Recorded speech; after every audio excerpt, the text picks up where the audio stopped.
आरज़ू मैं आपसे पूछूंगा, आपके नजर में ये जो कानून आया है तहफ़्फ़ुज़ बुनियाद इस्लाम, मतलब 97% एक बयानिया ये आता है, एक मौक़िफ़ ये आता है कि इस मुल्क में 97% या 96% लोग मुसलमान हैं, तो भाई हमें तो कोई यहाँ पे इस मुल्क को कोई काफिर नहीं कर सकता। ये नहीं हो सकता कि देखिए आपने कॉन्स्टिट्यूशन चेंज करना हो तो आपको पार्लियामेंट में जाना पड़ेगा, उतनी मेजॉरिटी चाहिए, उतने लोग चाहिए होंगे।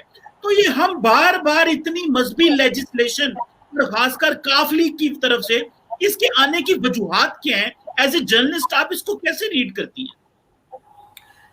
चीमा साहब, सबसे बड़ी बात ये कि जहाँ तक मैंने थोड़ा बहुत इस्लाम पढ़ा है तो उसमें यही कहा गया है कि सबसे ज्यादा जो तालीम हासिल करने का कहा गया वो इस्लाम में कहा गया है, लेकिन अफसोस के साथ सबसे ज्यादा जाहिल जो है वो इस्लाम में ही है।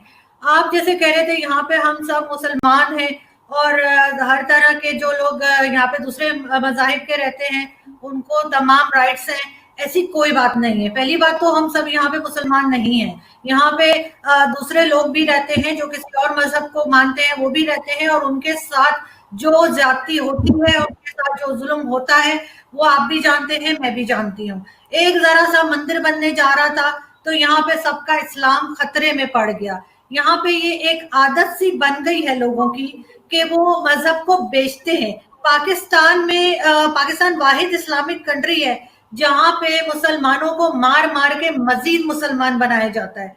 यहाँ पे आगे बढ़ने के क्यों, बाकी कंट्रीज भी तो है ना, जैसे दुबई है और इसी तरह से बेशुमार इस्लामिक कंट्रीज है जो कि हमसे आगे हैं। हम जहालत में ही पीछे जा रहे हैं। कल भी मैं एक डिबेट देख रही थी एक इंडियन चैनल पे, और हमारे यहाँ के 3 पैनलिस्ट गए हुए थे, तो एंकर ने उनसे पूछा कि अगर आप लोग कोई डोनेशन देंगे मंदिर बनने के लिए तो क्या मुसलमान नहीं रहेंगे? हर कोई आए बाएं चाएं कर रहा था, किसी एक से भी ये नहीं कहा गया कि हाँ जी मैं डोनेशन दूंगा तो मुझे कोई फर्क नहीं पड़ता, इस्लाम को उससे कोई नुकसान नहीं होता, मुझे कोई मुसलमान होने से निकाल नहीं देगा। ऐसा किसी ने भी नहीं कहा। सब अपनी अपनी इधर उधर के कबूतर उड़ाते रहे बैठ के, लेकिन ये बात नहीं कही। हमें इतना डरा दिया गया है कि अगर हम जरा सा भी कुछ गलत कह देंगे जो उनकी लोगों की मर्जी के खिलाफ होगा, मौलवियों की और जो सो कॉल्ड रिलीजियस स्कॉलर्स हैं, तो यहाँ पे देखा जाएगा, ना सुना जाएगा, ना पूछा जाएगा, सीधे सीधे मार दिया जाएगा। पाकिस्तान में किसी को मार देना बहुत आसान काम है। आप किसी के ऊपर भी कह दें जी ब्लास्फेमी लॉ लगा दें, इसने ये कह दिया वो कह दिया, और उसके बाद मार देते हैं। हिस्ट्री में जब हुजूर अकरम थे तो आप मुझे बता दें कि कौन सा वाकया था जिसमें उनको किसी ने कुछ कहा और उसके ऊपर लोगों ने उस इंसान को मार दिया?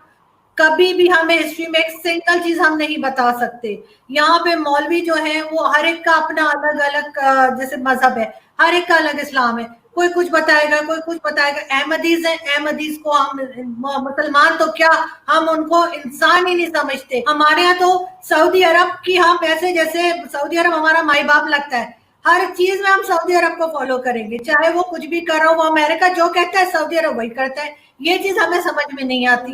लेकिन हाँ, भारत हमारा दुश्मन है, जो हमारी जबान समझता है, हम जिसके जैसे कपड़े पहनते हैं, जिसके जैसे दिखते हैं, जिसके जैसे बोलते हैं, जिसके जैसे खाने खाते हैं, वो हमारा दुश्मन है। वैसे दुश्मन तो है, ये तो आप ये करें, समझ नहीं आती।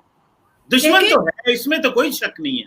नहीं नहीं चीमा साहब, उनकी पॉलिसीज से आप इख्तिलाफ कर सकते हैं, आप उसे दुश्मन नहीं कह सकते कि उनके पॉलिसीज हमारी भी ऐसी हैं जो बहुत सी कंट्रीज को पसंद नहीं है। हम ऐसे ही तो FATF में नहीं गए हुए ना, हमें कोई हार पहना के हमने कोई अच्छा काम तो नहीं किया था जो हमें FATF में डाला गया है। हमारी पॉलिसीज के ऊपर भी हमें देखना चाहिए। जब तक हम अपनी गलतियां नहीं निकालेंगे नहीं सही होगा कुछ। हाँ, चाइना हमारा दोस्त है, चाहे वो हमें 200 जूते मारे हम कुछ नहीं बोलेंगे, लेकिन कोई भी परफेक्ट नहीं है, ना भारत परफेक्ट है, ना चाइना और ना हम।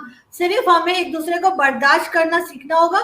और जहां तक ये मजहब की बात लेके बार बार आ रहे हैं, ये इसको क्या बनाना चाह रहे हैं, ये यहाँ पे कोई ईरान की टाइप का या सऊदी अरब की तरह के कोई रिवाज लाना चाह रहे हैं कि औरतें ड्राइव ना करें, औरतें बाहर ना निकलें। वो जो एक जन्नत का तस्वुर है ना कि 70 हूरें मिलेंगी, बस उसमें ही रहते हैं मुसलमान और उनको बस वही चाहिए। बाकी जो है वो कहीं आगे नहीं बढ़ते। यूरोपियंस हमसे इसीलिए आगे निकल गए कि उन्होंने पढ़ाई की है, मजहब के साथ नहीं चले हैं वो इतना ज्यादा। पाकिस्तान में कौन सी पोजीशन पे आपको नॉन मुस्लिम नजर आता है? हम बड़े नारे लगाते हैं, इंडिया ये कर रहा है, चाइना वो कर रहा है मुसलमानों के साथ, कोई ये कर रहा है, कोई अपने आप को देखते नहीं, अपने मुंह की कालक हमें नजर नहीं आती, हम सिर्फ दूसरे को कहते हैं और यही कह कह के हमने अपने मुल्क को एक तरह से तबाह कर दिया है। और जो नई जनरेशन आ रही है अब, उसके जहनों में हमने यही जहर जो है वो भरा हुआ है।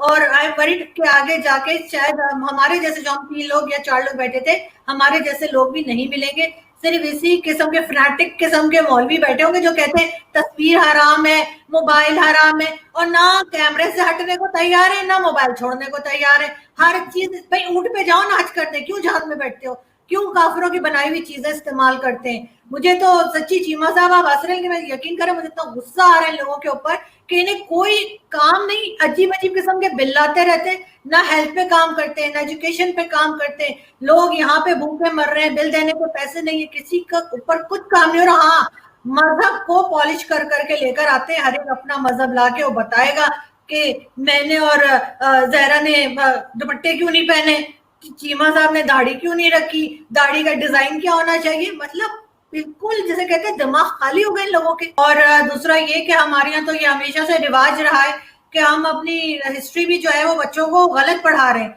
जो स्टूडेंट्स आ रहे हैं, जो नए स्टूडेंट्स आ रहे हैं स्कूल कॉलेजेस के, उनको हम गलत हिस्ट्री बता रहे हैं। हमारे हीरोज जो हैं वो भी अब वो लोग हैं जिनका यहाँ पे कोई रोल नहीं था पाकिस्तान में, जिन्होंने कुछ नहीं किया, जिन्होंने शायद कदम भी नहीं रखा पाकिस्तान में, वो हमारे हीरो हैं।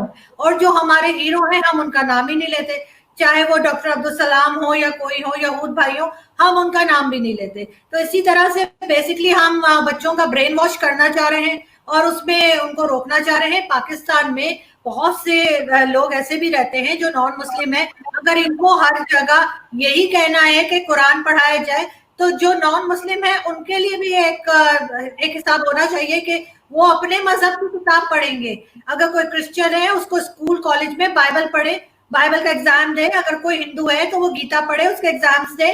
सिर्फ हर एक को पकड़ पकड़ के आप जबरदस्ती का मुसलमान अपने हिसाब से बना रहे हैं। आपके सामने तो शिया भी नॉन मुस्लिम है, शिया के ऊपर भी आप जो है वो कह देते हैं कि नहीं वो उसका इस्लाम से कोई लेना देना नहीं है।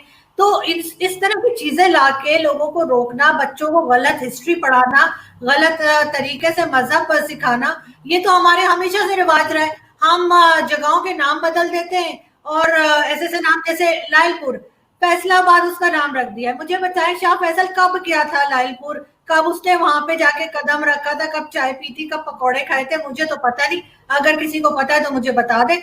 लेकिन सबसे पहले तो हमें ये सवाल करना चाहिए कि ये जो लोग डिसाइड कर रहे हैं कि कौन सी किताबें बैन होनी चाहिए, कौन सी, इनकी अपनी क्या एक्सपर्टीज है, इन्होंने क्या पढ़ा है, इन्होंने कौन सी हिस्ट्री है जो ये पढ़ते हैं, उनका एजेंडा क्या है, ये क्या समझते हैं कि पाकिस्तान को क्या बनाना है।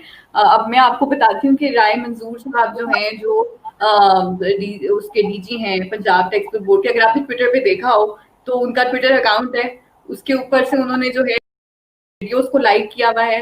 मतलब वो इस तरह की चीजें खुद देखते हैं, एंटायर इस्लाम की होने की वजह से वो बुक्स के ऊपर पाबंदियां लगा रहे हैं, लेकिन वो ये करते हैं, उन्होंने खवातीन की पिक्चर्स पे जाके नीचे लिखा हुआ है कि शर्म आनी चाहिए और इस तरह की मोरल पुलिसिंग की हुई है।